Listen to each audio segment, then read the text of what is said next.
Alors la preuve que Annecy est un grand festival, il a ses polémiques, il y a 9 films en compétition cette année. Normalement, il aurait dû y en avoir 10, mais la Chine était à l'honneur cette année à travers une exposition qui s'appelle Chine Art en Mouvement, et puis un hommage à ses productions des années 50. Et puis voilà qu'un film chinois a été déprogrammé, c'est Have a Nice Day de Jian Liu, un film qu'on avait pourtant pu voir déjà, notamment en compétition à la dernière Berlinale. Qu'est-ce qui s'est passé, Francis Gavel? Alors on peut dire effectivement que les autorités chinoises sont intervenues auprès du festival pour demander dans un premier temps le retrait du film. Alors pour parler en deux mots du film, c'est un film assez noir avec des protagonistes désabusés qui traînent leur spleen dans des décors déserts. Donc on peut peut-être estimer que les autorités ne voulaient pas offrir l'année où elles sont à l'honneur cette vision-là de la Chine. Le réalisateur lui était déjà venu à Annecy, c'était en 2010 avec un film intitulé Percy One qui avait fait beaucoup d'effets. Donc on imagine qu'il ne voulait pas que le même effet se reproduise.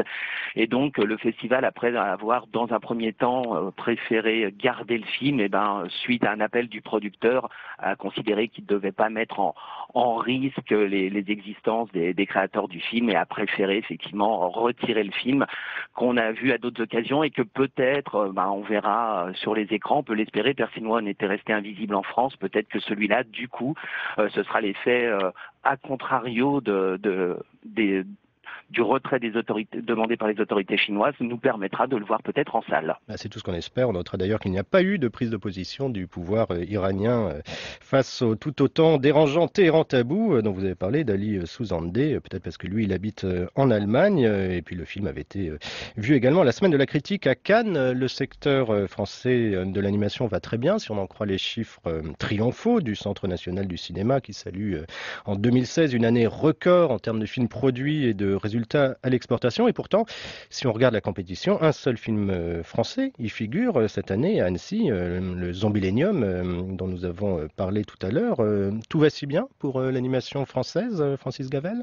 Alors, je ne sais pas si tout va effectivement si bien. C'est vrai qu'on peut dire que 2015 et 2016 étaient des années exceptionnelles, en tout cas pour le cinéma d'animation français, puisqu'on a vu aussi bien des films comme Tout en haut du monde, Adama, La jeune fille sans main. Ce qui est une évidence, c'est les délais de fabrication font aussi que là, les films n'étaient pas prêts pour cette édition, notamment parce qu'on attend des films en 2018. Je pense par exemple à Dilili à Paris de Michel Oslo, donc qui ne sera prêt que l'année prochaine.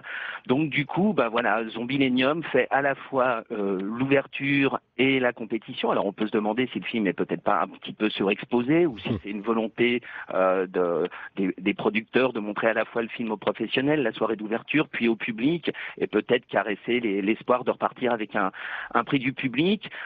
Après, question subsidiaire, c'est est-il obligatoire qu'il y ait un film français en compétition sachant que la présence française quand même cette année est importante du côté hors compétition, puisqu'on a quand même 4 films qui sont présentés en séance événement, dont bien évidemment celui qu'on attendait tous, qui est Le Grand Méchant Renard de Benjamin Renner et Patrick Imbert, sans doute aussi de la volonté du distributeur de ne pas surexposer le film avant sa sortie en salle la semaine prochaine. Alors, on attendait tellement que vous n'avez même pas réussi à entrer dans la salle, Francis Gavel. En un mot, vous êtes à l'initiative d'un nouveau prix, le prix André Martin, qui récompense un long et un court métrage d'animation français produit dans l'année. Il a été remis hier soir. Vous pouvez donc nous dévoiler le lauréat, Francis Gavel. Exactement. Alors donc côté court métrage, c'est un film qui est présenté cette année à Annecy, qui s'appelle Nothing Happens de Yuri et Michel Cranotte, et qui est un film qui interroge un petit peu la position et le regard du spectateur. Un film qui est doublement présenté puisque à côté de sa présence en compétition, il y a également une version en réalité virtuelle qui a été présentée.